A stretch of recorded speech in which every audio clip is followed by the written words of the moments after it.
All right, man, peace. So now this is going to be the coverage of Game 3 of the NBA Finals.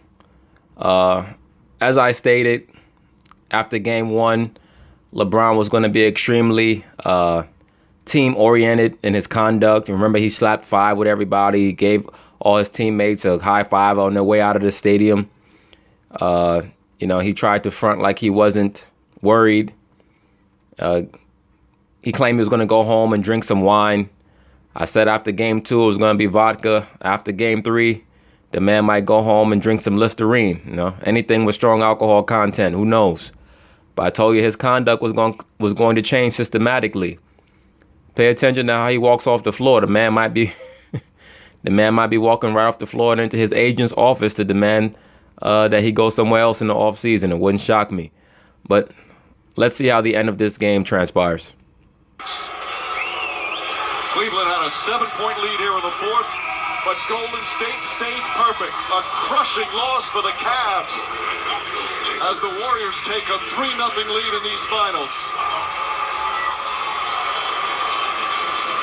Last 3 minutes and 10 seconds, 11-0 run for Golden State. And they are now 15-0 in the 2017 postseason. Kevin Durant, magnificent. 14 of his 31 in the fourth quarter. And that huge three-pointer. He's with Doris.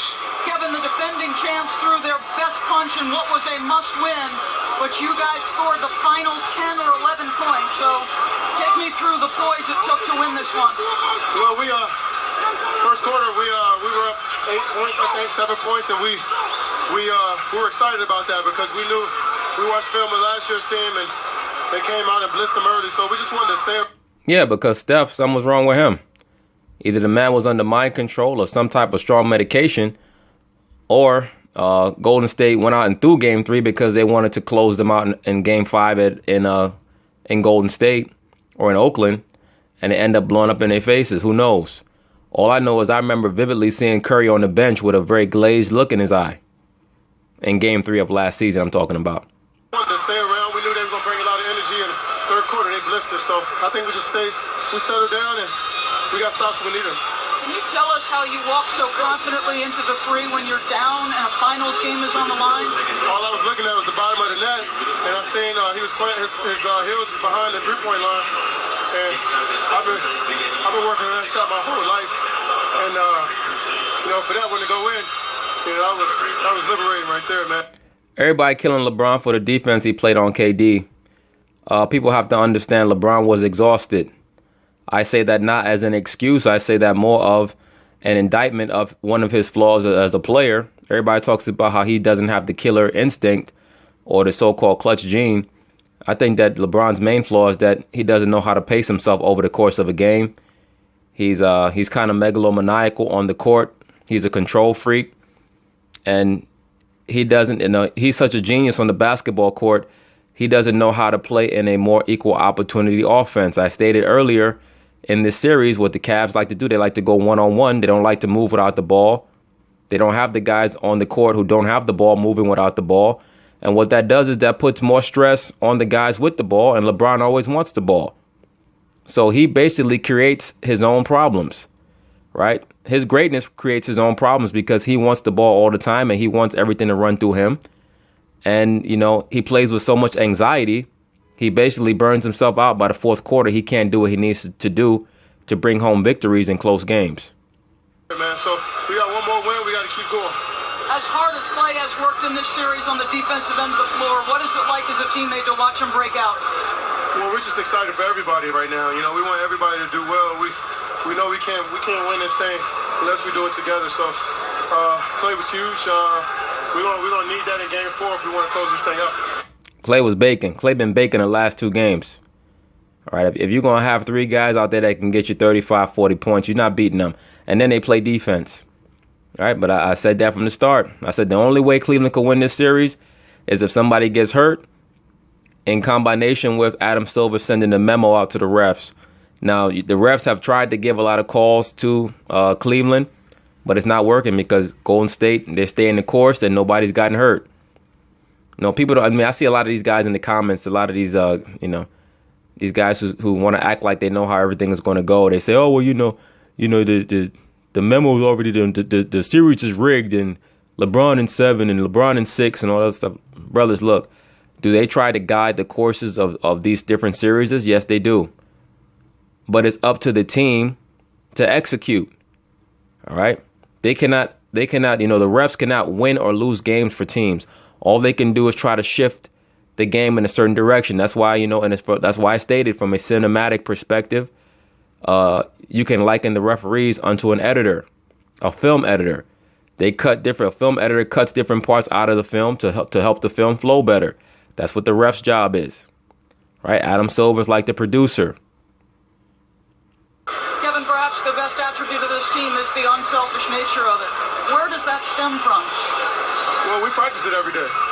Coach talks about it. If we go a couple possessions without, in the third quarter, we went a few possessions without even moving the ball, he came back and chewed us out. And nobody took it personal. We just tried to go out there and move the ball in the fourth, and we got some stops and was able to make some threes. You can see that Durant is like a guy who's been put through a certain curriculum in Golden State. He's been so accustomed to playing just according to his talent and his great ability in OKC. Golden State has opened his mind up and his brain up to the higher levels of basketball and how much easier it can be when you move the basketball, when you don't do everything one-on-one. A lot of these other teams, and they just relent to just go through our best player and let him bring it home. Golden State, because they have so much talent, they have the room to to have a more equal opportunity offense and make things easier for all their stars. That's why in the fourth quarter, they're not as winded as LeBron and Kyrie, who clearly were spent. They had both of them, neither one of them had anything left. Thank you for not correcting my math mistake tonight, Kevin. Congratulations, Mike. All right, Doris, 38 in game 1, 33 in game 2, and 31 here tonight. As Golden State takes the commanding 3-0 lead, and now the Cavaliers in a position that no team has ever crawled out of in an NBA playoff series.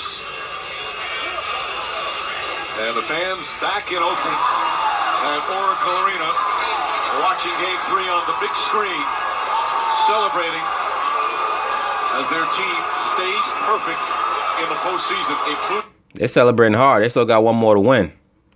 Including on the road. So now we've got Game 4 back here in Cleveland on Friday night. And we'll have it for you on ABC. NBA Countdown kicks off our coverage 8:30 Eastern. Tip-off shortly after 9. Golden State will go for history and try and become the first team ever to be perfect throughout an NBA playoffs. Final score, 118-113. SportsCenter, currently airing on ESPN, will have full post-game coverage. For producer Tim Corrigan, director Jimmy Moore, Jeff Van Gundy, Mark Jackson, and Doris Burke, and our entire ABC crew, Mike Green saying thanks so much for watching here on ABC, home of the NBA Finals. This is signifying a major moment in LeBron James's career. This is signifying a changing of the guard. He's still the best individual player in the league, but he's no longer the best player on the best team.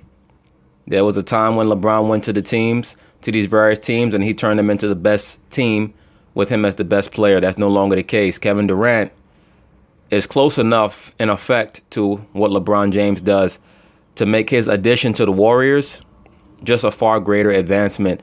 And I don't see what Cleveland is going to be able to do to make up that distance. People talking about Paul George. Paul George is not a pressure player. He doesn't make pressure shots. He is a great all-around player, a very good all-around player. But adding him, and I believe he still has a year on his contract, so I believe that they will have to trade for him. If I'm incorrect, one of you brothers can correct me. But I believe that he still has a year on his contract. So I believe that he would have to be acquired in a trade. So I don't know how they would get him without trading Kyrie Irving or somebody along that line. But even adding him, even with Kyrie and LeBron, wouldn't be enough to beat Golden State. I mean, this team, Golden State's about to sweep them. I mean, if they have Paul George, is it going to shift the dynamic that much? No, because now you're going to have 3 ball-dominant players on Cleveland as opposed to just 2. All right, there's only so many basketballs to go around.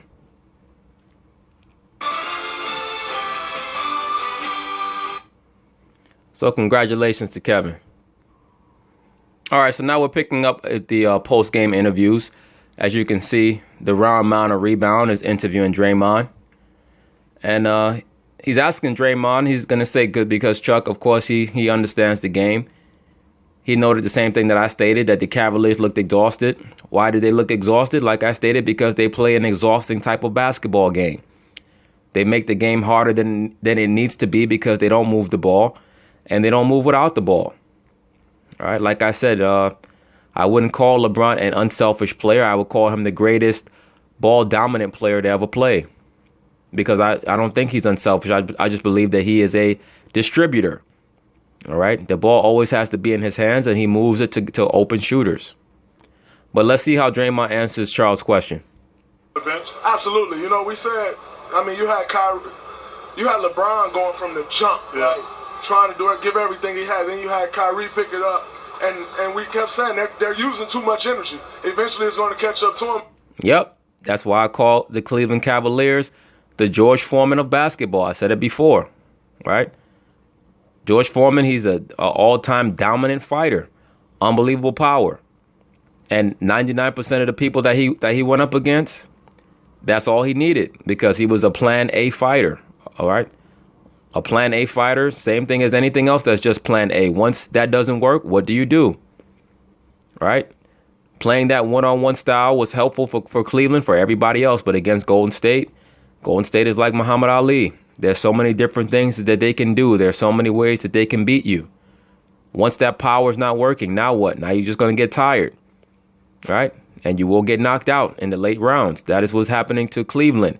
LeBron is doing the same thing over and over and over again because he has the mentality of Goliath. He believes that he can just wear everybody down.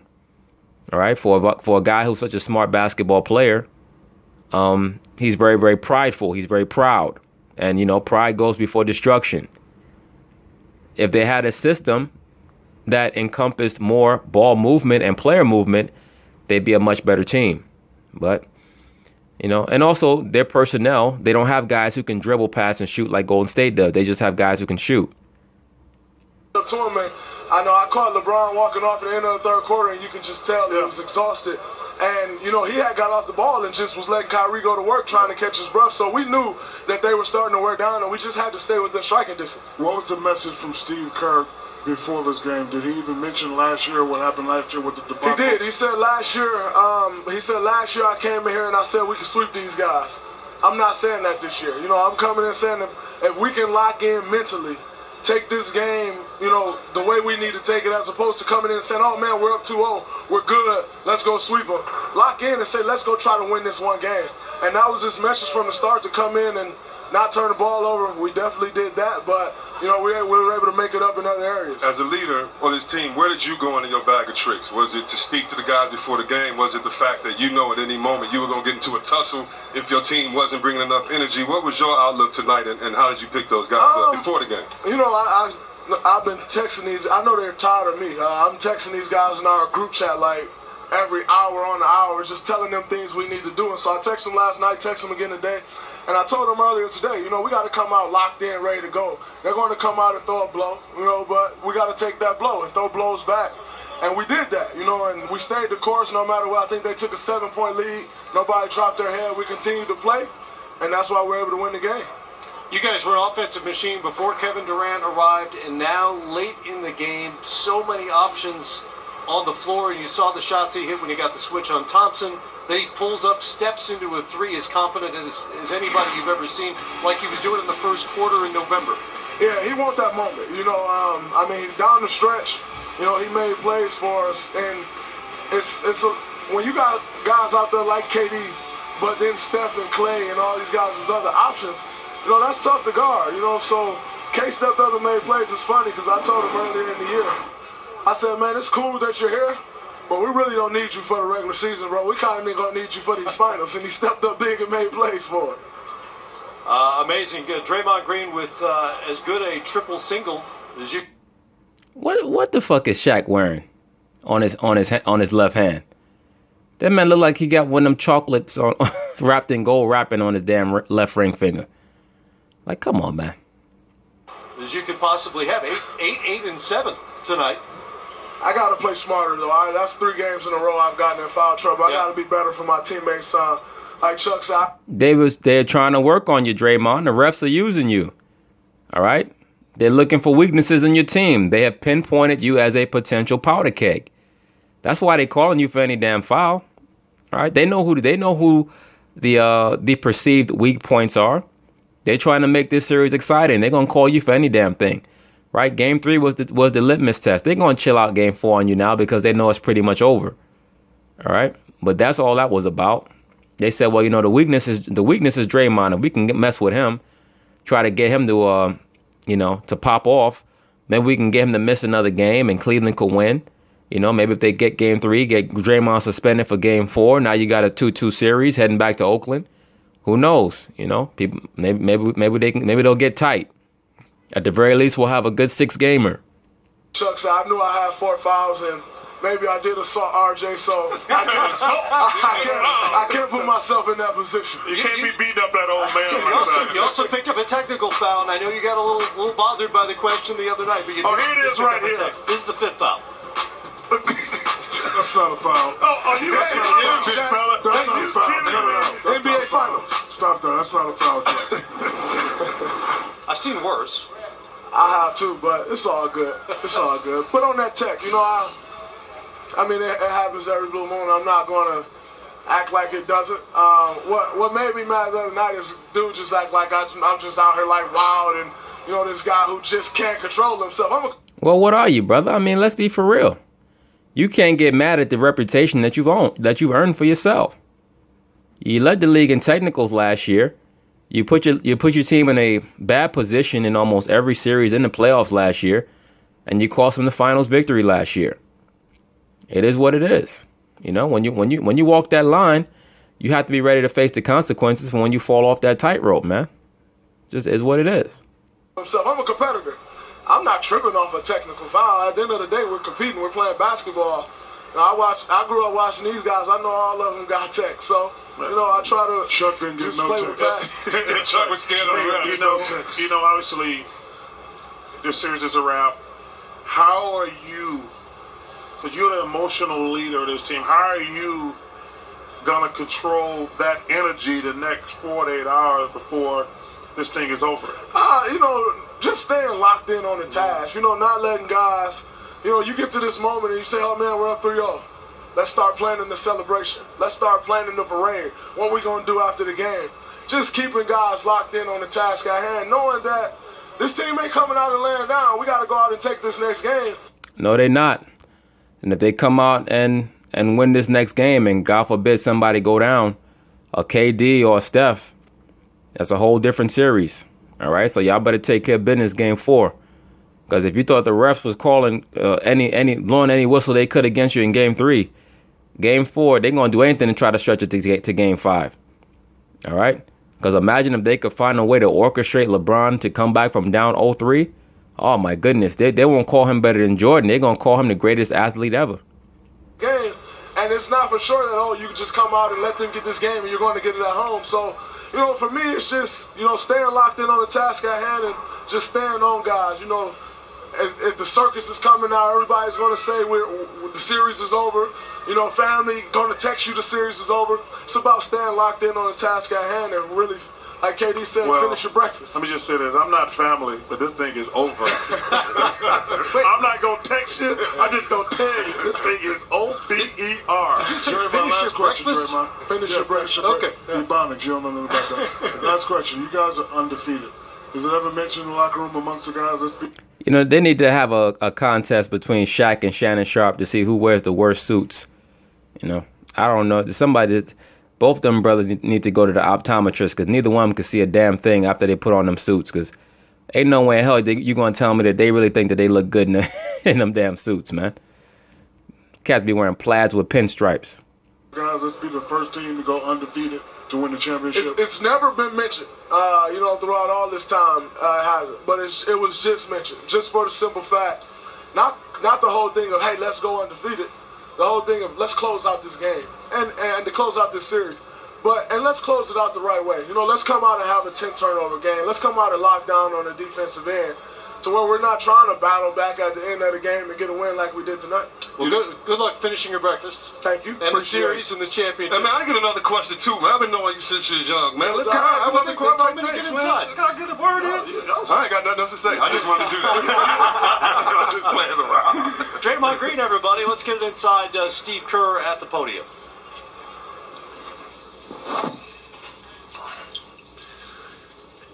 Questions for Coach?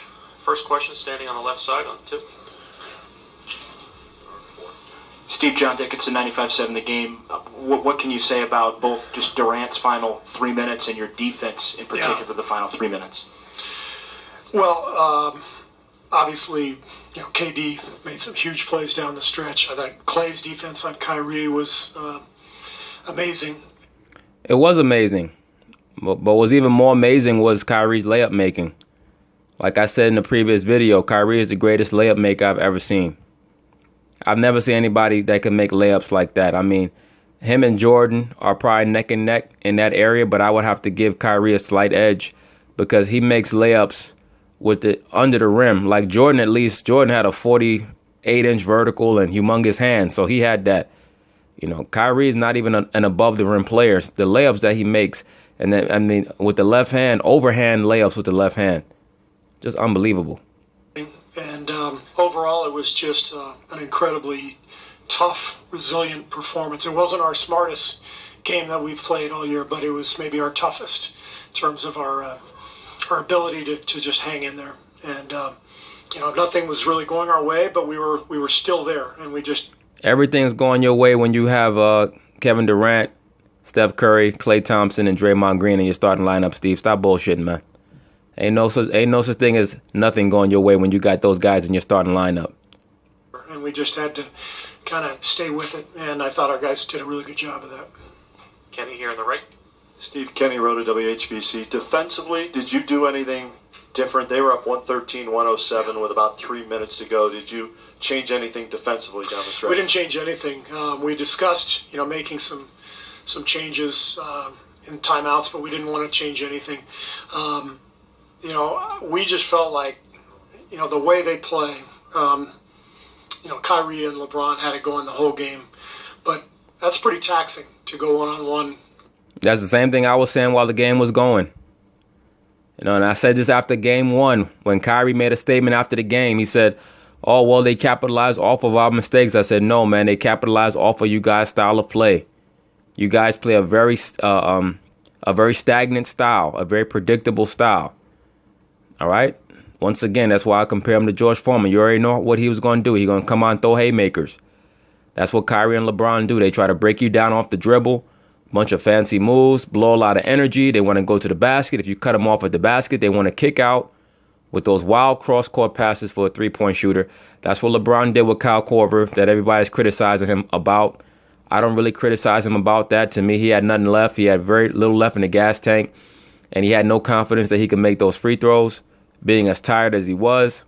And Korver missed the shot, and he didn't do what he was paid to do, which is make a big shot off of a wide-open jump shot. It is what it is. The whole game, and both those guys were amazing, 38 and 39. But that takes a lot out of you, and we just kept telling the guys they're going to get tired. Stay in front of them, force them into outside shots if you can. Fatigue will play a role, and I think when you get guys playing 45, 44 minutes, basically attacking one-on-one the whole game, it's you hope eventually it's going to take its toll. I wasn't sure if after a while they just were going nuts, but I think we just stayed with it, and our defense finally kicked in. Second row on the left. Simone Sandri, Gazzetta dello Sport. Can you talk about rebounding, which should have been an advantage for the Cavs, and today actually you out-rebounded by 7, and Curry actually out-rebounded both Christian Thompson and actually out-rebounded Smith and Irving combined. It's been a big factor for us. Zaza's done a really good job putting a body onto Tristan. And Curry's been phenomenal off the boards, man. That dude is a great all-around player. Like I said before, Kyrie Irving is not on his level as an all-around player. If Kyrie is not making those crazy shots, he's not doing much of anything else because he's a poor passer. His mind is totally focused on scoring. He doesn't rebound, and he doesn't defend. All right? He tries hard sometimes, but his mind is so focused on playing like Kobe that he misses out on a lot of the other aspects of the game. If he really thinks that he's good enough to lead a team, he's sadly mistaken. Love, I thought, changed the game midway through the third quarter when he got like 3 straight offensive boards. But wrapped around that was really a good job by us on the glass for most of the night. Ron, right here. Ron Karchik in the San Francisco Chronicle. Steve, can you sort of describe Kevin's demeanor in the fourth quarter? I mean, he went a little quiet for a while, and it seemed like he just took over there in the last minute and a half. He took over. You can tell he knows this is his moment. He's been an amazing player in this league for a long time, and I think he senses this is his time, his moment, his team. I'm happy for Durant too. All right, he had the courage to make a decision that needed to be made. So many people, particularly so many black men, so-called black men, go through their life trying to live a life to make other people happy. All right. So many times the so-called black man believes that life is about struggling. No, life is about being intelligent, being smart, as long as you're not doing anybody else dirty. Contrary to the media narrative that he did Russell Westbrook dirty. No, he didn't do Russell Westbrook dirty. I liken their relationship onto a dysfunctional relationship where one or both parties are not listening to the other. Right? Russell Westbrook, I guarantee you, he did not listen or care about Durant's claims that he wasn't getting the ball enough or in the right spots. It was time for them to depart from one another. All right. From there, Durant did what he was supposed to do. He went to the best team that demanded his services. That happened to be Golden State, who needed him as much as he needed them. All right. So good for him. And when I say his team, I mean, it's not literally just his team. It's we've got a group around him that can help him and create space for him with the. Now you see Curry is blatantly saying that Durant is their best player, kind of poo-pooing on Curry, right? He had a Freudian slip there. He called the Golden State Warriors Durant's team, said his team. For him with the shooting and the playmaking, and I think he's having the time of his life out there. In the center. Steve, Bill Bender, Sporting News. You guys knocked down 60% of your threes in the first half, about 50% for the game. Just what were your thoughts on your ability to knock down those shots at the right time? It was huge early in the game because we knew Cleveland was going to bring that force. We knew the crowd was going to be into it. KD and Clay hit early threes. Steph hit a couple. I thought the three-point shooting was critical just to keep our head above water while we were trying to get some traction in the game.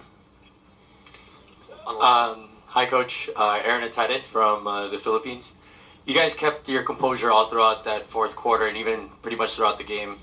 Do you attribute that to...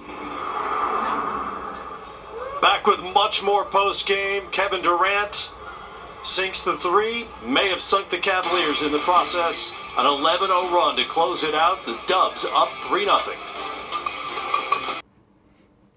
All right, so we're back with this Game 3 coverage.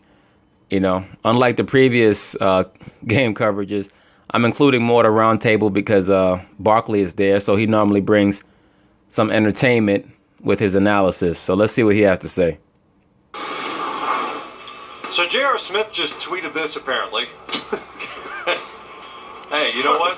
I like the confidence. Hey, well, I'll tell you what. Supposedly, J.R. said that he was hacked, and I believe him because, this tweet wasn't offensive or anything like that. So it would be nothing for him to deny it, and it is what it is.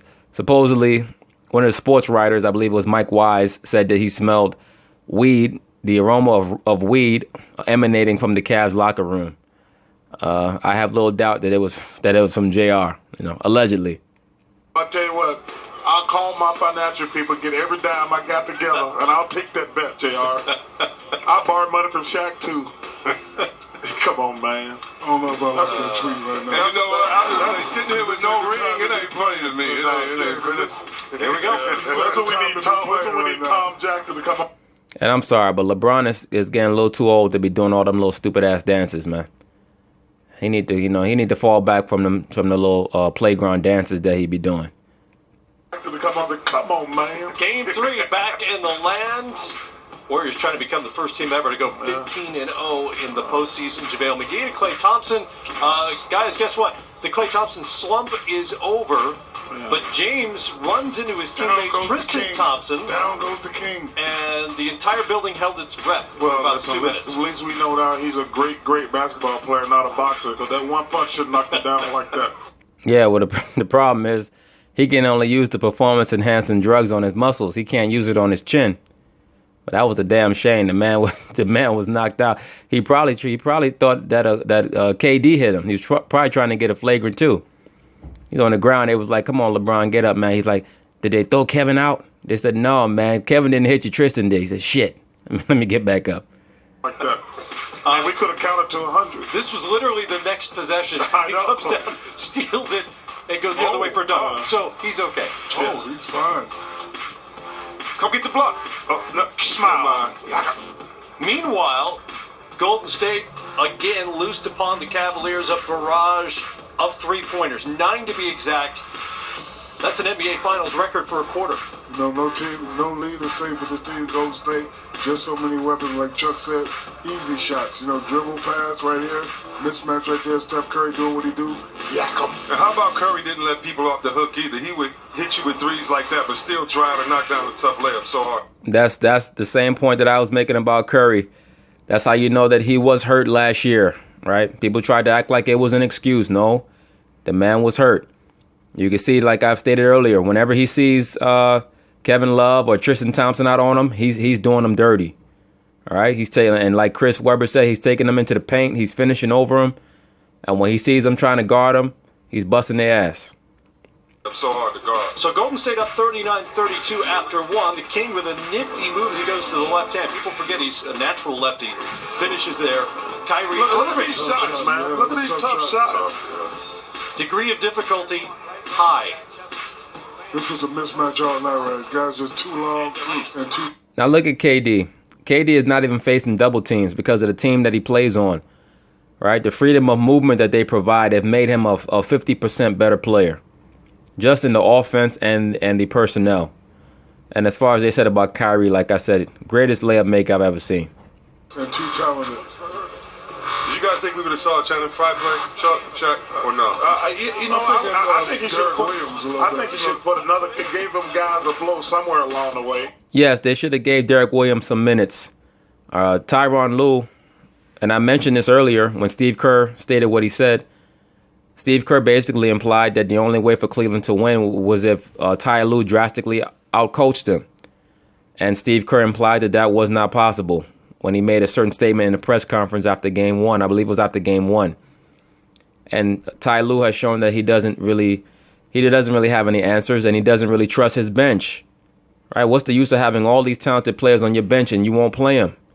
You don't want to play Tristan Thompson because he's suffering from osculum infame, the ass worship cult of the Kardashians, where they base things. But you're going to put Deron Williams in the game. On the way. I think because you're going to still have 2 All-Stars out there if you take one of the All-Stars out the game. Just before halftime. You get so caught up in Kyrie's fancy moves, you miss the fact that the man is carrying and traveling all over the goddamn place. Kyrie Irving with the bucket. Cavs down by 6 at the break, but the third was Irving's quarter. He had 16. But look how hard these shots are, man. These are not easy shots. Curry rebounding his ass off, boy. And look at this. But these are. Bang, bang. So demoralizing that transition pull-up 3 that Curry likes. Durant as well. Slow-mo for James, who gets the and 1 there. Finished with 39 on the night. Like I said, LeBron James, combination of Scottie Pippen and Karl Malone. People need to stop comparing him to Magic Johnson. He is not Magic Johnson. All right, he's a combination of Scottie Pippen and Karl Malone. All right, especially at this point in his career. Scottie Pippen and Karl Malone were both known for coming up small in the fourth quarter. The night. LeBron and Kyrie did all they could do. The Cavs played a good game. They did the best they could, obviously. They was up with 2 minutes to go. Got to secure that lead. Loving it outside the building. Irving was 16 of 29 from the field for his 38. Oh, my goodness. Come on, man. Boy. How you guard that, Chuck? It's hard to guard it. There's no way you can guard him. The man is a 7-foot shooting guard. He's back to drive when he let him shoot jumpers. It was hard to take the ball on his hand. They got so many good shooters out there. It's just, man, just got so many weapons. See, that's what worked against Kyrie. For the people who are trying to figure out, we'll cover it a little later if they show it. But Kyrie was caught up in the one-on-one with Klay Thompson because people were saying that Klay was shutting him down. So you see he made the motion that he was eating. He's out there eating off Klay. Many weapons. Feed him. One more for Irving, and they're up by 6 at that point. 108-102. LeBron over to J.R. Smith. They needed another score, right? He hit 5 threes, 16 points. Cleveland's lead, again, 6. Here comes Durant. This is where it all goes awry. There's total mismatch right there. He did the right thing, drive, use his length, shoot over Tristan Thompson. And they can't even double him, man. That's the crazy thing. You cannot double Kevin Durant because you got Steph Curry and Klay Thompson out there, man. Like, if they keep this team together, who's going to beat them, as long as they don't get any injuries? But the Cavs still couldn't score. This is a shot they got to have from Kyle Korver. Doesn't fall. Everybody criticized LeBron for that decision. But like I said, when you watch that play, he could barely beat Draymond to the cup because he was finished. He didn't have any legs left. And Kevin Durant was there waiting to meet him. Like I keep saying, everybody knows, especially Golden State, what they want to do. They want to drive hard to the cup. If you come and provide the help at the cup, they want to kick out with those long cross-court passes. All right? Curry was out there waiting for him to kick out to Korver so that he can do a hard contest. It is what it is. Korver either makes the three or he misses. He missed. Yeah, Kyle got to hit that shot. He's wide open. He's a sharpshooter. Golden State sharpshooter hits shot. Bang, bang, like how about that 6-point turnaround? Dribble right in. All sharpshooters got to hit the shot. League's best 3-point shooter can't connect on one end. The likely Finals MVP. LeBron made a error, obviously, there in how he chose to guard KD. But a lot of that sometimes is just, just muscle memory. Guys get so used to guarding everyone else in the NBA a certain way that when you face a team that has 3 guys who can dribble the ball up the court and pull up from 25 feet, you forget. There's no excuse. It just is what it is. He walks into a 3 on the other end, and Golden State has the lead at 114. That's a changing of the guard right there. It's like a young lion coming and taking the pride from an older lion.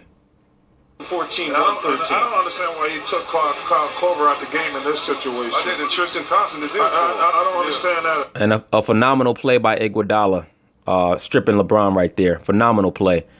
Iguodala had a couple of strip plays last year in last year's conference finals against OKC in Game 6 in OKC, where he stripped Westbrook. I think, on both sides of the court. Unbelievable hand-eye coordination that guy has. Now watch LeBron. He gonna head to the bench. Remember, he was clapping everybody 5 after Game 1. Look at how he treats Iman Shumpert and I think Darren Williams. Watch this. I don't understand that at all. James stripped by Andre Iguodala, goes out of bounds for a turnover and goal. That man said, "Niggas, get out my way." All you niggas getting traded after the series is over. Every last one of you. All right.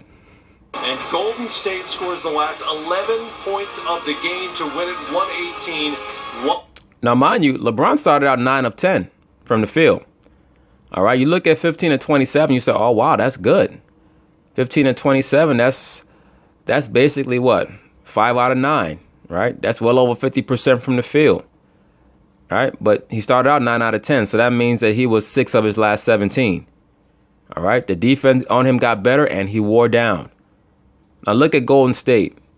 18 shots, 18 shots, 19 shots. Look at how evenly distributed their shots were. That's why if Klay is smart, he will not leave that team.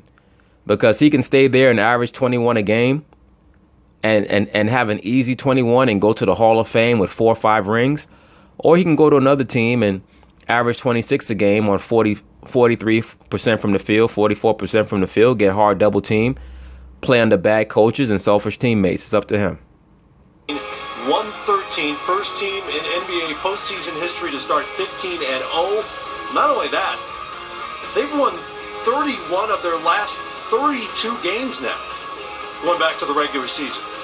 Are they taking the rims down already? 30 and 31, I should say. 30 and 31. 30 and 31. Two words, man. They got two words come to mind. Woo-wee. Woo-wee. They said they brought the ladder out here to take down the rim. Let's get you. They'll mail it to that guy. Let's get you inside to Ron Lou on what happened. Questions for Coach? Look at Teron loose tie. His tie loose as hell. He already ready to go to the bar. They need to check that cup. I don't think that's Gatorade in there. I think it's vodka. For Coach? Off the rocks. First question, back right. Ty, PJ Ziegler, Fox 8. I'm wondering, down the stretch, you guys were so good going to the hole. Were you happy with the shot selections down the stretch there? We could have got better. We did a good job attacking the paint, all night. And then, they don't have a lot of shot blockers in the game. They went small. So, shots that our guys are capable of making, but we should have been more aggressive getting to the paint. Standing on the right. Ty Kenny wrote at WHBC. And Ty ain't but like 40 years old, man. This job is aging him, man. The pressure of that head coaching job is aging him. You're up 113-107 with the ball, 3 minutes to go. What happened both offensively and defensively at that point? Ty gonna say, "Why you bringing up old shit? The game is over. Why you bringing? Why you asking me about that? Ask me about Game 4." I gotta look at it. I don't know. Can't remember.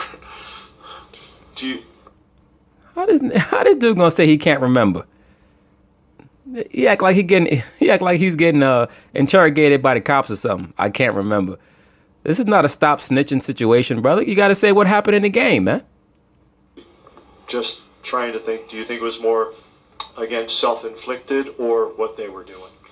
Well, if you miss shots, they get out in transition and they play so fast. So, when you miss shots, you got to have good floor balance because if you don't, they take advantage of it. And I really can't remember the last 3 plays, Kenny. Really, I can't. This cat say he can't remember. Like he's under oath. He's at a congressional hearing. He can't remember. Yeah, well, that's what they're going to say when your contract is up. You're going to say, are we going to renew my contract? They're going to say, we can't remember. Yeah. Dave, go ahead. Okay. Ty, Dave McMenamin, ESPN. Everything LeBron does gets dissected over and over again. I wanted to see your take on his look to Korver in the corner. I think that would have put you up by 2 possessions at that point of the game. Was that the way you draw up, and what do you think of LeBron's read there? Well, it's kind of what I guess Kenny was asking, but you want. How you gonna say this? What Kenny was asking when you just say you don't remember? Obviously, you do remember if you remember that play. You want to attack the paint. You want to put the pressure on them, and if they help, I thought Korver got a clean look, and just putting the pressure on them. If they help, you got to make the right play, which LeBron always does. And if they don't, then get all the way to the basket because they don't have shot blockers. Jay. They had a shot blocker waiting for his ass at the rim. His name is Kevin Durant. All right? KD is not 250 or 260. He's not going to go body to body with LeBron. But he's 7 feet with a 40-inch vertical. He would have heavily contested LeBron's shot. All right? Jason in the center. Jason Line, The Athletic. We talked about this a little bit before the game, but LeBron leaves for about 2 minutes and you go from up 2 to down 7, I think it was, in the first half. Did you feel like you had to play him the entire second half? And I guess the same for Kyrie because you got nothing again out of Derry. Did you feel like you just had to leave those guys on the court? Well, I knew it was going to be a tough game for us. And, for us to win, I knew I had to get LeBron at least a 2-minute blow in that first quarter because in the second half he might not get a blow. So, Kyrie was playing well. The game was on the line, so I decided to stick with those guys, being at home down 0-2. Do you think they just were? You can see Ty is not going to be coaching too long. He can't deal with the pressure, and he can't deal with the critique of the media. His face says it all. He's not going to be coaching too much longer. I think he's going to go back to being an assistant coach eventually somewhere, not necessarily because he's going to be forced to, but because I think he'll just prefer that dynamic a little better of not always having to answer a lot of the questions. I don't think he likes the pressure of having to coach LeBron James. We're too exhausted in the final couple minutes. Oh, there's the ladder you guys were talking about. Hey, we need that rim for one more game, guys. Don't take it out yet. It's not over yet. I think they're working on the shot clock. No, shot clock. Hey, listen, that's you think they're going to take it down? We're not going to play Friday? Just let me tell you this. I don't think they have to worry about the shot clock. No, not in this series. There won't be no violations. It hasn't come into play much in this series. What did you make of Ty Lue said? It all kind of goes into the fatigue theme that we've been talking about here. He talked about you can get better looks in the paint, maybe. Listen, reporters aren't playing the game. Guys aren't saying they're trying to do the best they can. They just got tired. Yeah, but you know what? Also, then they did get tired, and I've been saying that. But the thing with Cleveland is that they play stupid. They've been saying after every game we're going to run with them. We're going to run. You're not going to run with Golden State. That's like trying to match hand speed with Muhammad Ali. It's like trying to match power with Mike Tyson. It's just dumb. They have a dumb game plan, but they've been playing this way the whole year, and they don't know how to play any other way.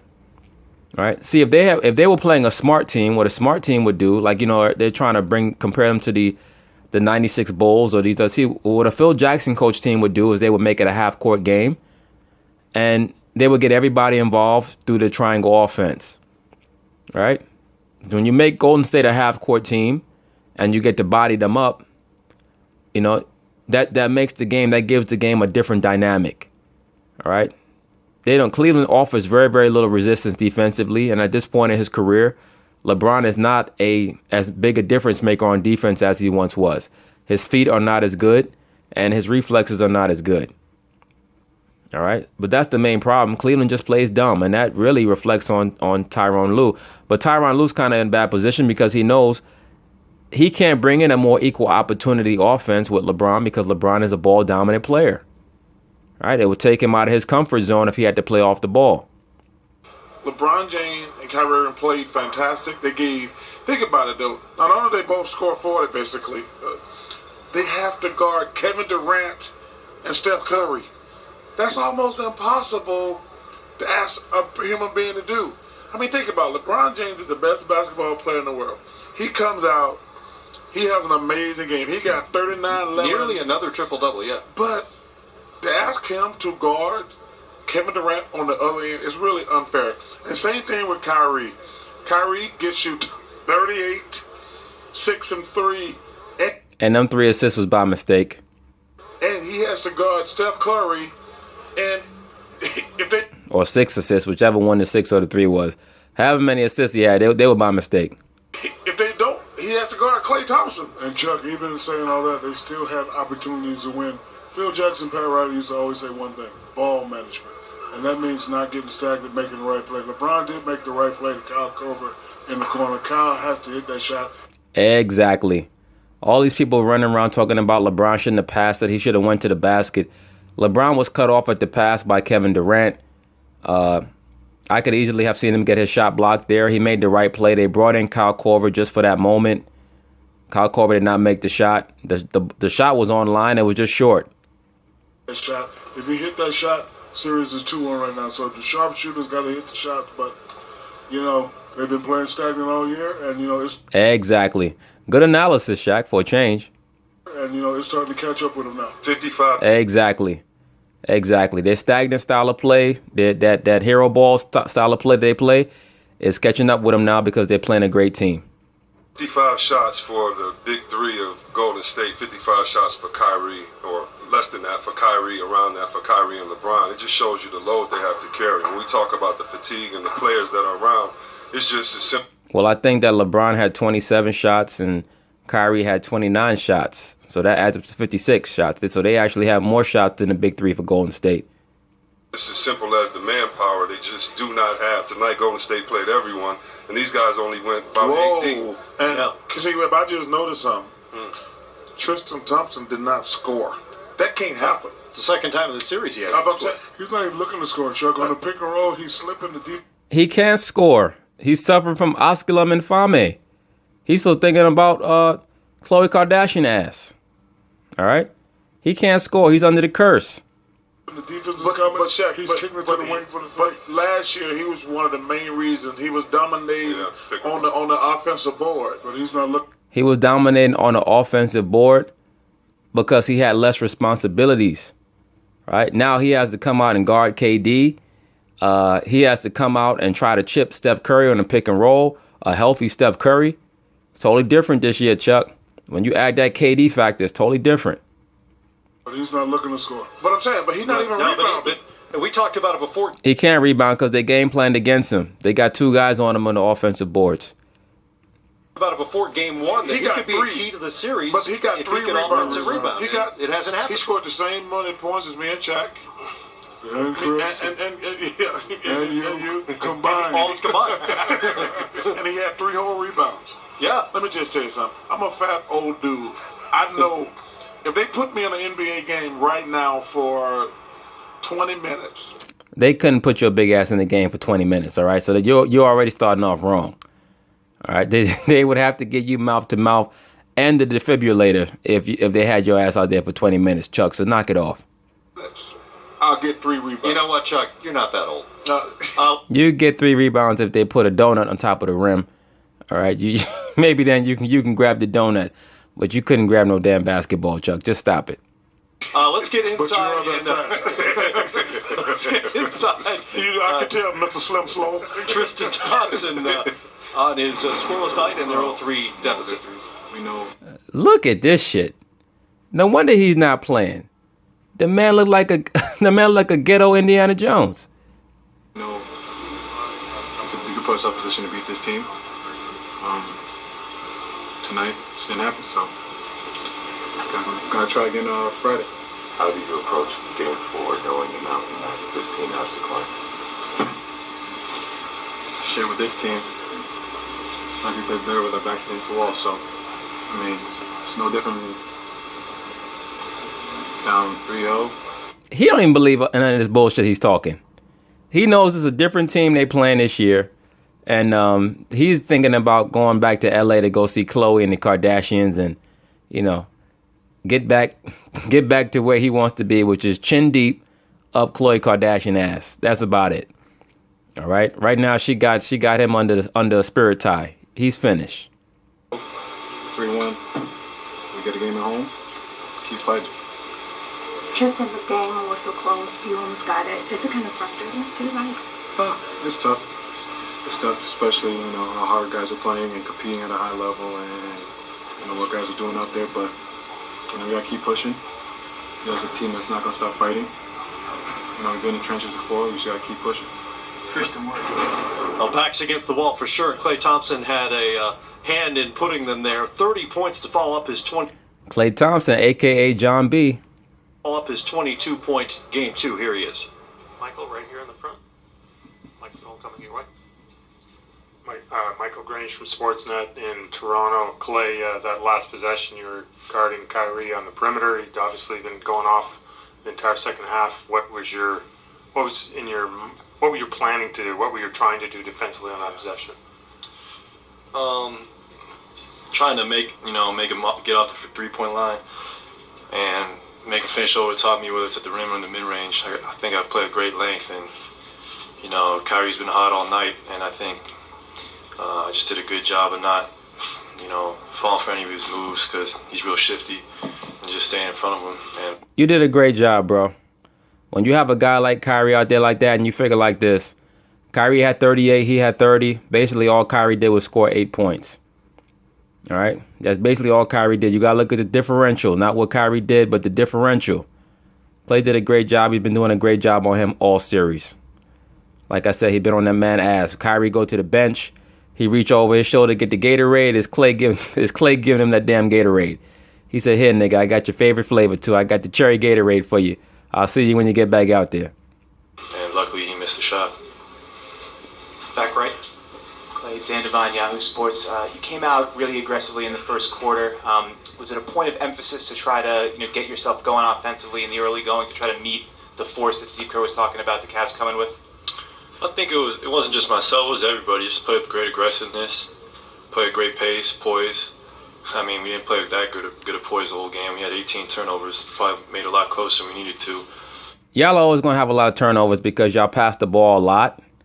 Every team that passes the ball a lot is going to have a lot of turnovers. That's just how it goes. But, also they trap Steph, and Steph has issues finding an open man off the trap. It just is what it is. So we got to make the adjustment Friday and maybe make that 9-10 turnovers instead and put ourselves in a better position. If they have 10 turnovers or less on Friday, they're going to win the game on Friday by 20 points in Cleveland. But it was a point of emphasis for us just to get up and down, make them play at our pace, and get this thing going in transition. Kenny, standing on the right. Clay, Kenny Rowe to WHBC. The final 3 minutes, you're down 113, 107. You're down 6 points. What changed? Was there something that was said in the huddle? What happened to allow you guys to go on an 11-0 run to win the game? It's the NBA Finals, man. What kind of stupid-ass question is that? They're looking for these reporters always looking for like some Newt Rodney speech or some shit. Not turning the ball over. And we obviously have, two of the best shot makers in the world, in Steph and KD. And those guys did a great job pulling us back into it. And our defense, I think our defense was really sound.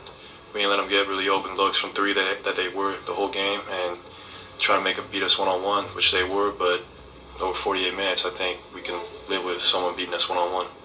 Klay Thompson, part of a shocking turn of events for the folks here at the Q as the Warriors finish 11-0 and take a 3-0 lead. We'll hear from that guy, LeBron James, after a near triple-double and a frustrating loss for the Cavs after the break. All right, so now we're going to hear from Kyrie. So I want to hear what Kyrie had to say about this. Just like last year's Game 3, Kyrie Irving came up with a big offensive night, 38 points, but it all crumbled down the stretch with the Warriors' 11-0 run. Here's Kyrie. Kyrie, Davide Chinellato, Gazzetta Italy. Oh, it's that same dude with that fake-ass name from Italy. That's Tyrone Jones, man. That's a light-skinned Negro from Harlem. I don't know why he up there lying, acting like he got some crazy-ass name from Italy. How tough is mentally a loss like this, especially after you guys play so well since basically the end? It's definitely tough. Hurts. Did some great things tonight. Came down to the stretch and, they made some big-time plays. KD comes down, hits a big three, puts him up one. Ice it on the wing. I'll probably be replaying that play for a while. But it definitely hurts. I'm human as well as my teammates. And, to lay it all on the line like that, you want to come out on the winning side, but we gave a great effort, and the result just didn't turn out the way we wanted to. Kenny, back towards the right. I apologize if I'm shivering as well. I just got out of the cold tub, so don't think I'm getting sensitive on you guys. Just pretty cold. You should be cold. Golden State just iced y'all. Kyrie, Kenny Rowe to WHBC. Coach Kerr said he kept telling his players they're going to run out of gas. They're going to run out of gas. Stay with it. Did you guys just simply run out of gas in that stretch where you got outscored 11-0 to close the game? It's the finals. I mean, we had our horses in. What that means is, yes, we ran out of gas. We tried to play one-on-one with them guys all night, and we came up short. Right? We came with the same game plan we had last year that worked because Steph was at 60% and Harrison Barnes couldn't hit a shot and everybody else got hurt and we barely beat them. This year they got Kevin Durant when we're going to get our asses swept. That's what that, just be real with it. Myself and Brian eclipsed the 43-minute mark. Playing pretty well. And they make some big-time plays down the stretch. I mean, they're a juggernaut of a team. Do a great job spacing out the floor, keeping a high tempo, and just made some big-time plays down the stretch. Yeah, they keep a high tempo, so why y'all keep talking about running with them for then? Why don't y'all have a half-court offense and slow the game down? You got to give credit when credit's due. Any other questions? In the back right, Dan? Kyrie, Dan Devine, Yahoo Sports. You've been going back and forth with Klay for the last 3 games, really hand-to-hand combat for most of it. You were able to have a lot more success tonight. What did you see in the matchup that was able to sort of open things up for you this evening? Saw some space, started attacking early, And I'm glad he had a good game because they was trying to start making excuses for him, talking about his knee. He ain't have no issue with his knee. Clay was just doing a good job on him. And Kyrie is a rhythm player. He's a guy that if he gets hot, he's unstoppable. But if he's not, he can be a liability because he doesn't do much else out there on the floor. Get in transition, off our rebounds. Off their misses. Got a few rebounds, got to push in transition. We got to the free throw line a little bit. Just stayed aggressive the whole entire game. When they're doing a great job of loading up on you, every ISO, or every time you're coming off pick and roll, you got to find out ways to still be effective. So I tried to do that tonight, but, it wasn't enough. Michael Ray. Kyrie Irving there, fresh from the cold tub. Hey, Haney. Yeah, Charles Barkley. I need those golf clubs by Saturday. I got a feeling vacation starting Saturday, so Hank, get those. Go on. Wait a minute. Are you going to Game 5 anyway? Are you going to Game 5 with us if there is one anyway? I tell you what. Your vacation starts either way. Let me tell you something. If you think there's going to be a Game 5. No, I'm just saying, if there is one, you're not going to be there anyway. I'd probably be watching. Let's make a bet. What's up? If there's a Game 5, you got to do the broadcast shirtless. I tell you what. Ain't nobody trying to see Charles topless. That man would be out there with them two big-ass jugs looking like Foxy Brown. I tell you what, man. You know how much confidence I got? How much confidence do you have? Are you saying you'll come to Game 5 if there's a Game 5? Let me tell you something. If there's a Game 5, you'll come do it with us. I'll come do Game 5 with y'all. Bet. We got a deal. Okay. All right. There you go. Hank, hurry up with them golf clubs.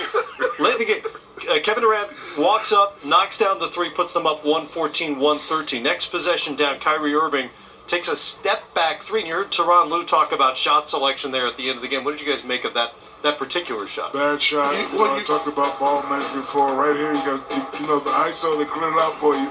You have great ball handling. And look, JR wanted to come give him a screen and set him up so that he can go one-on-one with Steph. But, Kyrie was so caught up in the one-on-one shit, he turned it away. Handling, get around him, get to the layup or draw it, and, kick to somebody for an easy shot. Right here, step back three. Yeah, this is too much right there. But that's when you take the shot, it's wonderful. Well, to me, that's a fatigue play. When you just settle sometimes, and I've done it before. When you just tired, you're like, I don't have the energy. Didn't have the legs left to get around Clay. But I know I got to shoot it. Yeah. And like I say, the Warriors just better. The Cavs gave everything they had, but to ask Kyrie and LeBron to do everything and guard those guys, man, you don't have to apologize for getting tired. They did the best they could. You do have to apologize for having a bad game plan and playing in a style that's not conducive to winning, right? That's a coaching issue. But, that's really an issue that has to be solved in the off season because they have to implement more ball movement. They could. And the media going to nitpick?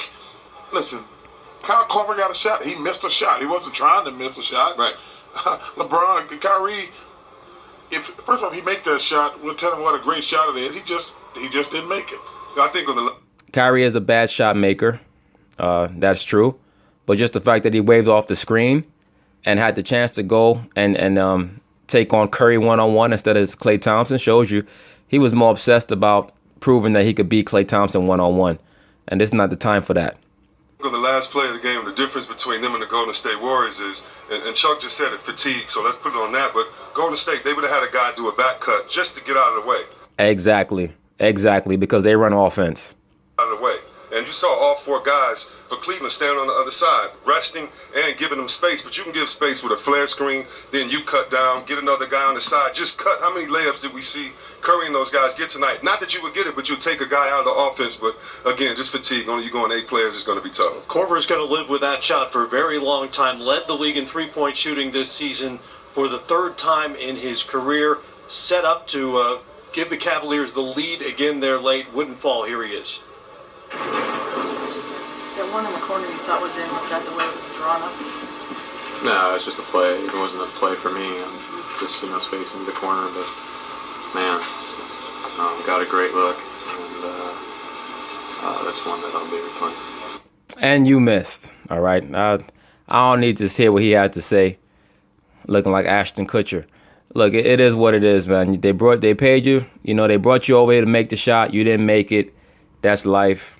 You know, it happens. Well, and here's the shot. I was mistaken. They had the lead still at that point. This would have made it a 2-possession game. That's a tough shot, man.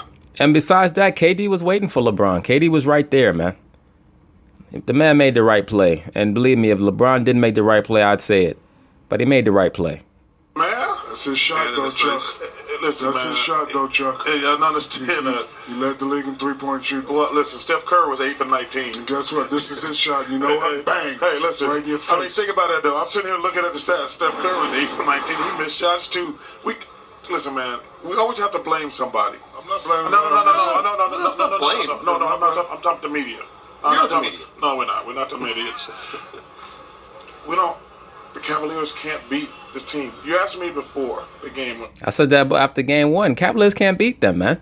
They beat them one time this year. They had to come back from 15 down at home when Golden State was still trying to figure out how to play with Durant. Like, anybody could see, as long as they didn't get hurt, that they were going to smoke this team.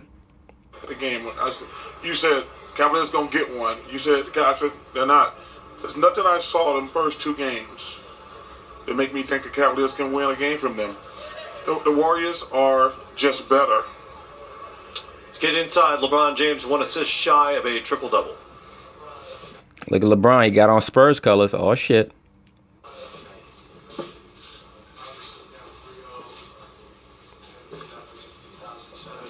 What's the message that you communicate to your team right now in what looks like a pretty perilous situation? Well, we didn't have not many words after the game, so. Yeah. Of course, because right now it's game 3. Y'all down 0-3, and you ain't got nothing to say to them dudes no more. All right, all the fake team camaraderie is coming to an end. You like LeBron probably ass niggas. So, I'll figure it out within the next 48 hours. Obviously, it's a dramatic situation to be in, but it is what it is, and we got to get ready for game 4. So we're gonna come in tomorrow. We're gonna watch some film, see ways we can get better, and just try to take it one game at a time. Dave, back right.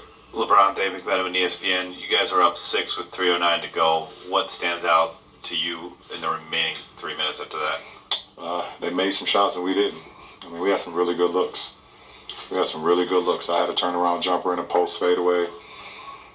My ton didn't go in. Well, you've made it a lot in these playoffs, but we all know that's not your shot, brother. But, I give him credit for improving his outside game. But, it is what it is. Kyle had a corner 3, really good look right in front of their bench, didn't go in.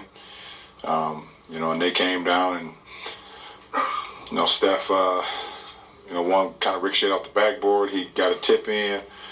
KD got a pull up on Tristan, and then he shoots a bomb, in transition. So. Now you see what he did there? He said KD got a pull up on Tristan, and then he got a bomb in transition. No, nigga, he had a pull up on Tristan, and then he pulled up in your face. All right? Say he pulled up in my face, just like he pulled up in Tristan's face. Well, you see how this guy does. And I got love for LeBron. But when he hits adversity, he just starts throwing everybody under the bus because he puts up all these stats. That's what I mean. That's the duplicity of being a ball-centric player. They put up all these stats so that when they lose, they can act like it wasn't their fault. So it's a miss or make league. We make a couple, they miss a couple, and it's the other way around, but it didn't happen that way. It's not just a miss or make league. It's an execution league. It's about guys playing together. And you guys on that team, you guys don't play together well at all. You basically just your turn, my turn. All right, it was the same thing down in Miami. It's just that the talent was so overwhelming that you guys were able to sneak out a couple of championships. But you saw whenever LeBron plays teams that execute, normally he gets smoked. All right, he should have lost twice to the Spurs in Miami. He got lucky. Ray Allen saved his ass. And they should have lost last year, except, that everybody that seemed like it was about 7 or 8 things that happened to conspire to help Cleveland beat them last year. Robert, over here. Robert Littell, Black Sports Online. Last year, you guys did something that was never done before in the NBA Finals. Coming back from 3-1. Now you have an opportunity to do that again. Does that give you some confidence? No, they don't. They have an opportunity to come back from down 0-3, not 3-1. Use some confidence, give the team some confidence that, hey, it was something last year they thought was impossible. Now, obviously a lot of people are going to be like, this is impossible. Well, of course, but for me personally, I don't get involved in what people talk about. It's not. I've been out of that department. I told you guys this for a long time now. So no, you don't get involved in what people talk about when it's something that's critical about you. When it's something positive, then you're aware of it. That's why you jumped on the whole you versus Jordan thing. Now, so mentally, me personally, I got to go home, start my treatment right now. Get my mind focused, get my body focused, and get my body ready for Game 4. And we take it one possession at a time. Mark on the left side.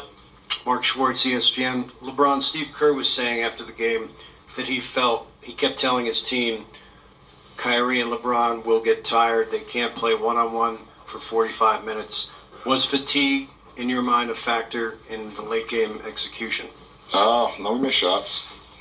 I mean, I gave everything that I had. So, at times throughout the game, I was tired. But that's just because I was just playing as hard as I could. But I was able to get second and third and fourth wins. Yeah, you was getting second and third and fourth wins. Yeah, that's called breathing hard, brother. Anybody could see that you were done. By the fourth quarter, you had nothing left, bro. Just stop. You had like 27 in the first half, and then you end the game with 39. You started out 9-10, you ended 15-27. All right, you were getting tired. Everybody knows that's the new thing with you right now. You start off fast, and then you peter out in the fourth quarter because you're still trying to play like you're 25. And I don't contribute us losing this game because we got tired. Like I said, we missed some shots, and they made some. And also, can you talk about your mindset when Kevin came up the court with about 40 seconds left to go and he paused at the three-point line when you were defending him? What do you mean? I'll tell you what his thought was. Oh, shit. What do you mean, my mindset? Well, what were you looking to do in that situation, and what were you thinking he was going to do?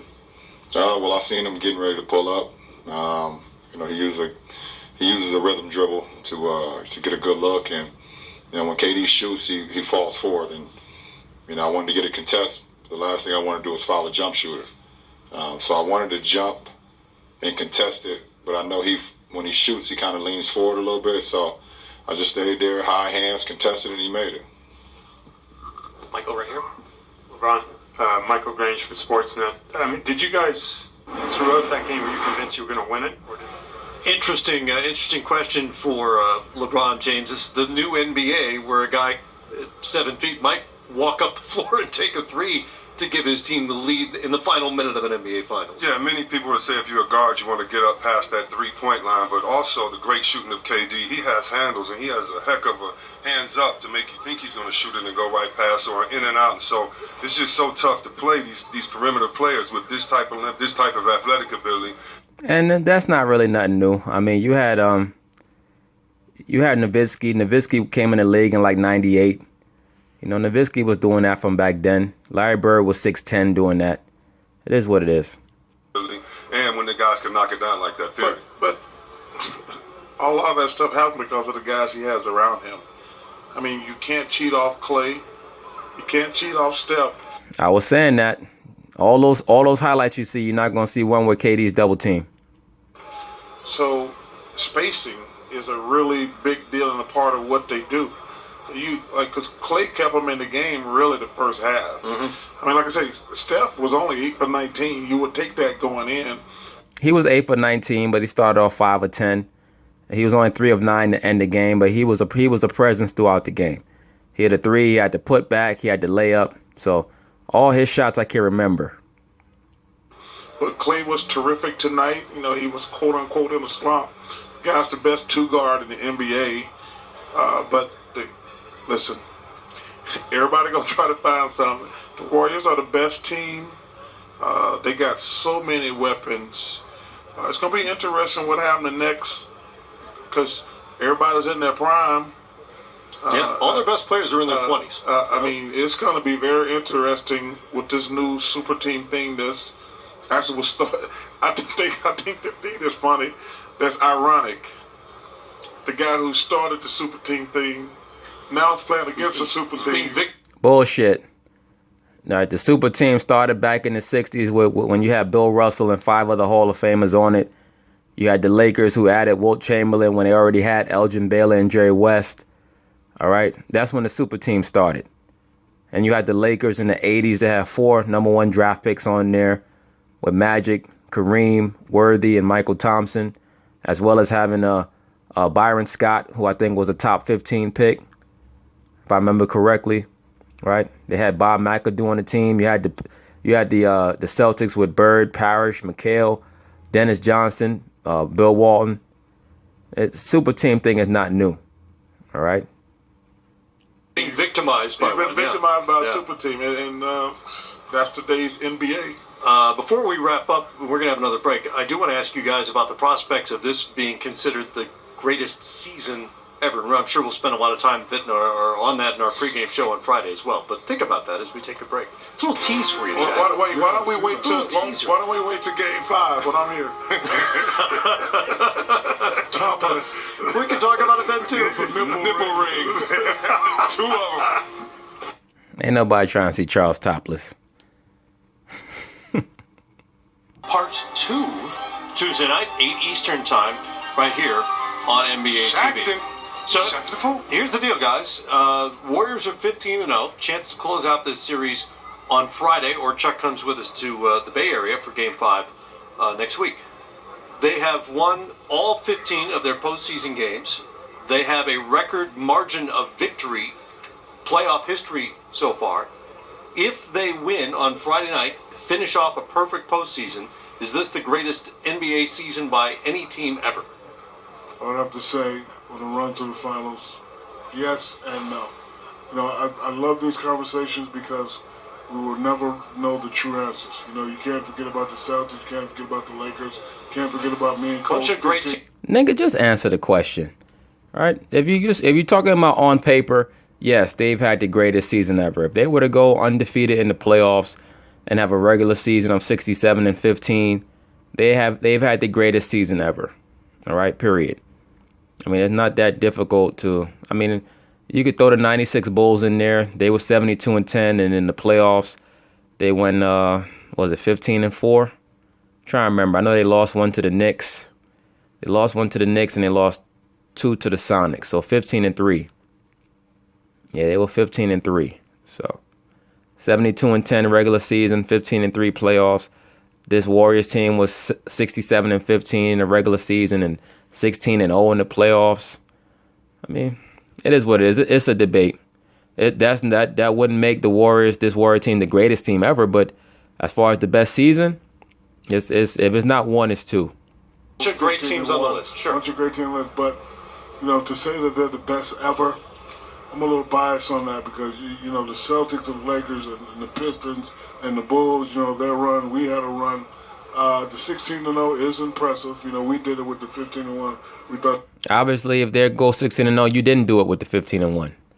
We thought that was better. If they go 16-0, they'll definitely be in the conversation. But yeah, you know, so many great teams. Yeah, Bird and 86 Magic. Celtics. Yeah, 86 Bird, Magic, Chuck. Yep.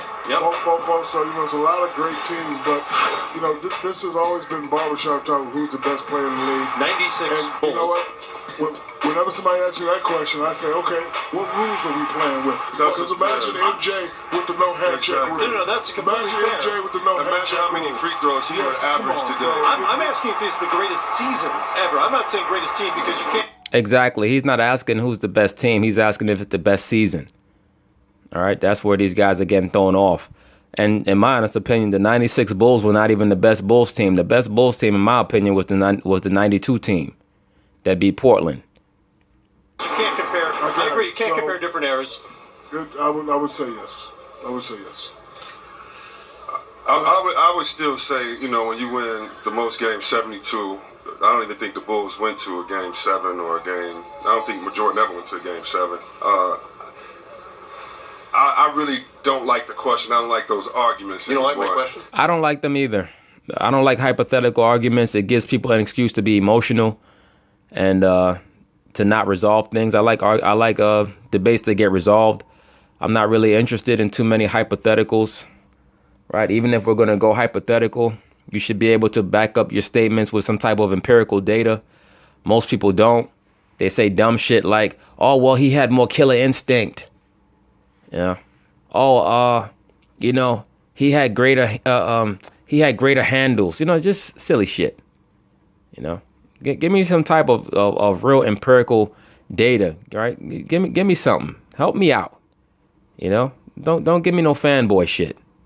Great question. No, because like you said, it's a barber. I take offense to that. I don't like you either, man. I expect it from you. You don't like me, I expect the rest of your family. None of us like you. Webb's usually nice to me. Yeah, but no, it's just such a hard argument, and then we get caught up in things like this and that. Like Chuck said earlier, Durant is first of all a great player, but he's playing with guys that allow him to space the floor, and there's so many other technical things in it that what makes them really good, though. Yeah, but Matt, it is, but it's also the era and the style of play that if Bird, who only averaged about 2 3-pointers a game, didn't. It's like he could have shot more in his era. Yo, if Larry Bird played today, he would be such a beast, man.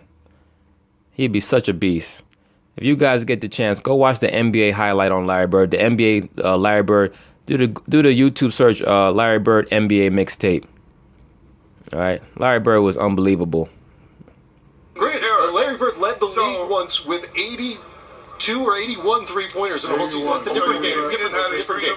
So let me ask you a question. You're going to ask me a question. All three of you guys. Oh, okay. Okay, so we all living in the moment.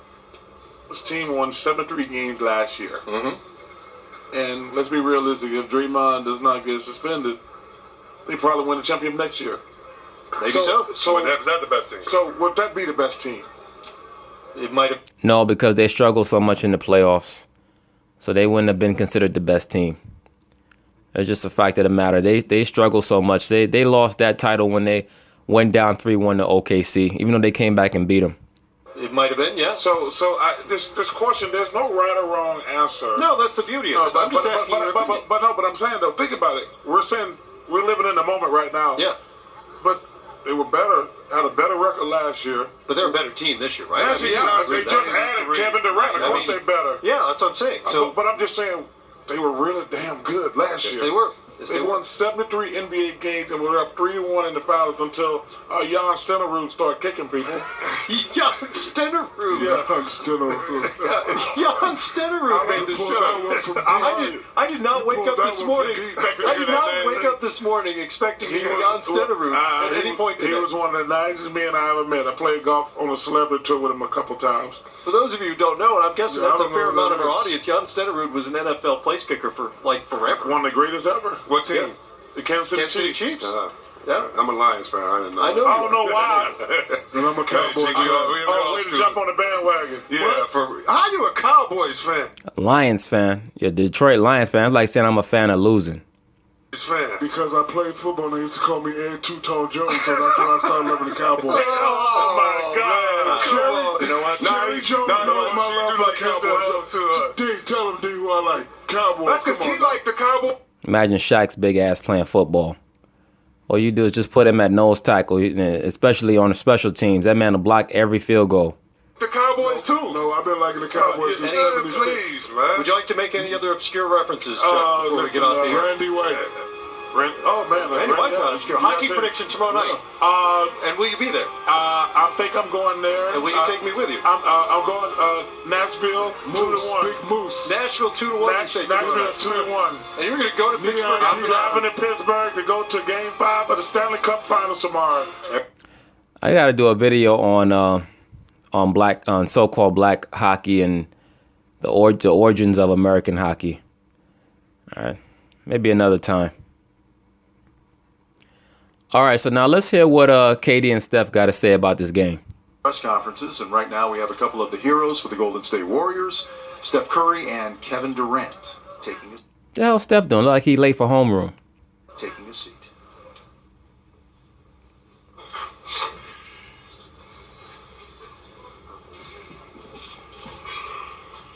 First question, Tim, standing on the left side. Tim Kawakami, Mercury News, behind people here. Kevin, obviously a whole bunch of things happened there in the fourth quarter, but you take the three over LeBron to put you ahead for the first time there. How did that develop? Was that just a matter of you were going to attack the basket, or it was there you could take the shot? You answered your own question. Exactly, which is what they usually do. I mean, come on, man. I don't understand why these guys who've been reporting on the NBA for 20 years, some of them, don't know how to ask better questions. I don't like when I do that. I just tried to. First off, it's a great stop. Who got that stop? I want to say Clay, maybe. Somebody got the stop, and that always starts on the defensive side with us. And we know, if we get off the board and push, we're a dangerous team. And I seen them back it up, and I just wanted to take that shot. And also it was a good time. I mean, it was 45 seconds to go. Actually, Steph got the stop. He's the one closed out on Corver. We were down 2. If I missed, we could have got another stop. But glad I was able to knock that down. I just try to stay disciplined in my shot, hold my follow through. And yeah, he looked like Jordan when Jordan posed after he hit the bucket on Brian Russell. That's how KD posed over LeBron when he took the damn throne. And it went in. So, but more importantly, we got 2 stops after that. So we got to build on that, but we got to be better in Game 4. And for Steph, just what was the emotion of all that whole run, that entire time? Just say, from the last half of that quarter, what were you talking to each other about? What was the feeling like? We were talking. We gotta love the situation. I mean, on the road, didn't play our best game, but had a chance to get a couple of stops and kind of rectify the situation down the. I said after Game 1, after Game 2, if they played the same game they played in Game 2 and Game 3, that it would be it would come down to the last minute. That's exactly what happened. Down the stretch, and we had a ton of energy and belief in each other on both ends of the floor down the stretch. So that was a great feeling to kind of overcome their run, the crowd's energy, and just find a way to win. Having a close game down the stretch. Honestly, it's been a while, and that was a great feeling to kind of just overcome, stick to it, and just find a way to win. Chris Haynes, ESPN. Steph, I believe you said something along the lines of. Oh, that's Draymond's older brother. This might have been the biggest win during this 3-year run that you guys have been on. Would you elaborate why? Why is that? I mean, obviously we're in the moment, and this 48 minutes is right in front of us. The only goal we had in mind, and just the way that the game went, it was back and forth. It was high intensity. We know our terrible record in Game 3s on the road, in the playoffs historically, and especially in this building, we've never played well. And this is all the talk that we had going into it, just not getting complacent, find a way to have energy, try to play a smart game, which there's some things we can even do better and clean up. Just all those variables going into tonight, and the way that they played pretty much the whole game to find a way to win was just an amazing accomplishment, and set us up for hopefully a great night Friday where we can back it up. So all those things is just a great momentum swing kind of win. Mike on the left side. Mike Wise, ESPN's The Undefeated. For both you guys, LeBron just came in here and said that he probably hasn't faced a team with the firepower of you guys in the finals or even in the playoffs for that matter. And so I guess I'd just be asking, you're one game before becoming possibly the first team in league history to go 16-0 in the playoffs. One, is that part of the goal? And 2, do you even care? Of course they want to go 16-0 now because they went 15-0. So 16-0 means that they're going to win this last game. I'm sorry. I mean, it is now because we took care of tonight. Exactly. I mean, come on. It's not in terms of like 16-0 really just of what that means historically. It's just that's what's in front of us, and we obviously know how hard it is to win a championship, what all goes into it, and how important each game is. And now that you can look ahead to Friday, all our focus is on that. And we always say we just want 16 wins. It doesn't matter how we get there. But now that we're in this situation, why not take care of business and finish the job? So we have to, we got to play better. but just thinking about what's next. And that's the goal in front of us is winning that 16th game. It doesn't really matter what how we got there. Kevin, you're on the precipice of your first NBA Finals, one game away victory. Just your thoughts right now going into Game 4. Well, it's not over. Exactly. Great comment. They're trying to pump this up like this series is over. It's not over. You need 4 wins to win a series. It's only 3. Golden State should know that better than anybody else. Job's not done. Closeout games are always the toughest, as you heard from many players in this league over the years, how tough closeout games are on the road. I've never been in this position, being up in the finals and trying to close it out. So I know how exciting that's going to be for us as a team. But their fans are going to be into it. They're going to be wanting a win from their team. And tonight it showed. Fans were great. J.R. Smith fed off that energy. Kevin Love, of course, LeBron and Kyrie did. So we got to be even better at Game 4 if we want to take this. So it's an exciting time, but the job's not done. We still got a lot of work to do. Ron, over here behind the camera. Steph, Ron Kreischer from the San Francisco Chronicle. You guys haven't played too many close games in the last few months where it's in doubt in the last 2 minutes. What was the look like in Kevin's eyes in the huddle, on the court, those last couple minutes? It seemed like he obviously did seize control of those last decisive minutes. A confident basketball player that knows his ability, and the moment never overwhelms any of us, especially Kay. And it was fun to watch when we were in those possessions. Just the patience and composure I think we all had. Yeah, because you know that you're the better team. There's no doubt in your mind, right? That's the thing. Cleveland was able to put doubt in your mind last year. And LeBron knew it. That's why he started to engage in those psychological warfare tactics. Blocking your shot, shouting at you, cursing you out. Go up strong, nigga. All that shit he was doing to try to clown you, to put those thoughts in your mind. You guys know that cannot happen this year. Right? You're too much, the edge, psychologically and skill-wise, is too much in your corner. When he had the ball in his hands, getting to a spot, having confidence in himself to make those kind of plays. And like he said before, it all fed off of our defense. And you see Steph did that celebration after KD hit the shot in LeBron's face where Steph squatted down. To me, that was him saying that you shitting on him. That's what I saw it as. He was telling KD, you shitting on him.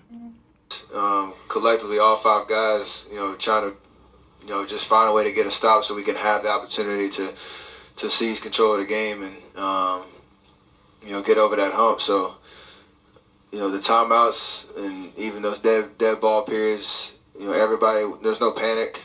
It was kind of peaceful, really. Just, there's a lot of time left. Let's just figure it out. And he obviously made some big shots, and we got some big stops. Fifth row in the middle. Spencer Davies, Basketball Times. This is for both of you. Was there a sense that the Cavs had multiple opportunities to try and at least put some real pressure on you guys by going up 6-8 points, but you guys kind of kept swinging? Was there just a sense that they just couldn't put you guys away? I mean, we try to do something about that by not letting go of the rope. Like I said, staying patient, staying composed, no matter if they made tough shots or not. The biggest thing we did down the stretch, we didn't turn the ball over. We did it the entire game, but those last 4 to 6 minutes, we just got shots up and finished those possessions. And finish strong because y'all play team basketball and Cleveland doesn't. Right? That's what happens when you play hero ball. You get worn out at the end. Possessions, make or miss, and that's something that you can't allow that momentum to swing back by giving away possessions. So when we got stops, Clay hits a huge 3 in the corner off of K, finding him in transition. Obviously, the 2 plays he made were off of stops and pushing in transition. So you got to give yourself an opportunity, but you got to execute down the stretch, make or miss, just to finish off those possessions with good shot attempts and give yourself a chance, and we did that. Al, over here. Al Sarasovic, San Francisco Chronicle. I guess a question for both of you. I'm interested in that stretch of time in the second quarter. Things got pretty testy out on the court. I know, Steph, you had some words Shumpert, I believe, and then Draymond got it. You could tell Steph have a hit list because he's getting back at everybody who got at him last year. Because Shumpert had a mouth on him last year in last year's finals. Got a technical. Were you concerned at all about your team losing their composure, or any memories of the similar incidents in last year's finals? And then Kevin, maybe I know that you were talking to Draymond in that interchange. If you could share anything you could from that moment. I think I mean, basketball is a feisty sport. You know, both teams want to win. You know, the crowd.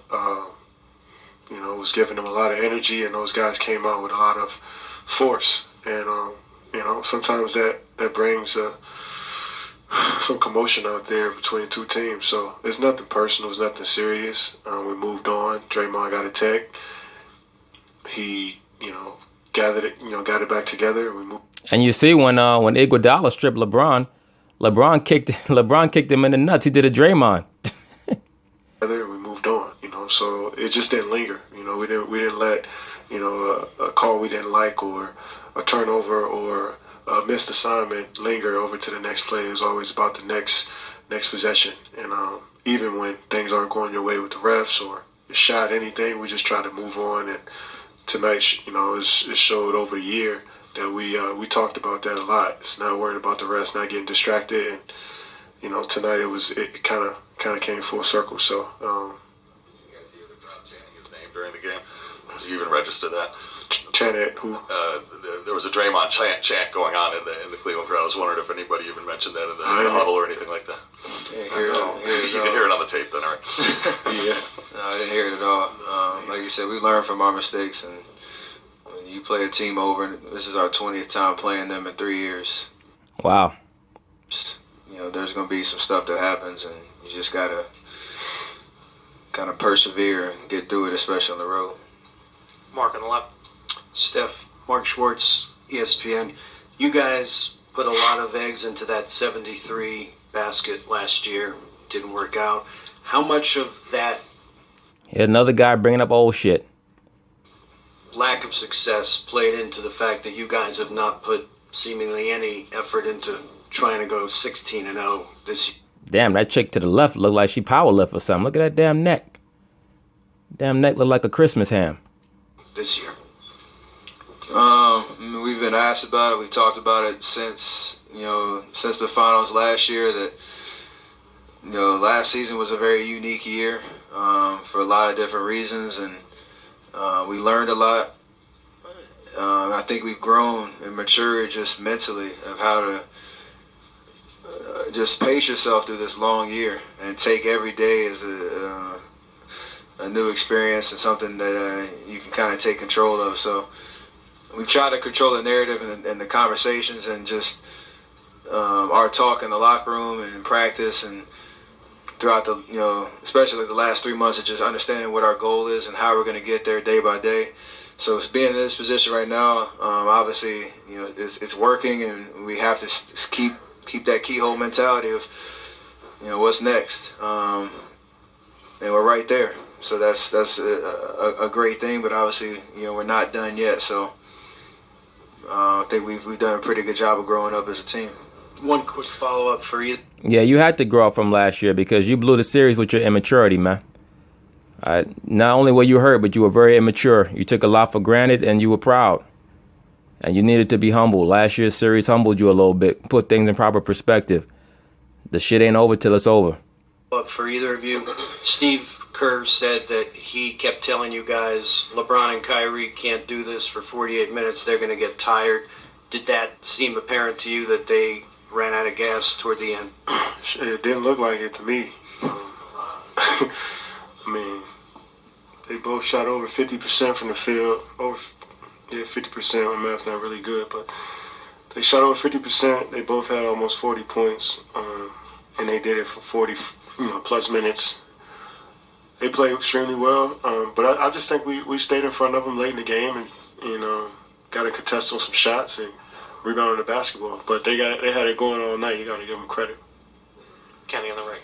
Steph, Kenny. And that brings us to never stop, never settle. No, that brings us to stop. All right. But, you guys get the point. They're going to close it out tomorrow and put them out of their misery, most likely, unless something strange happens, which you never know with the NBA. As Adam Silver says, it is a reality show. But that's it, guys.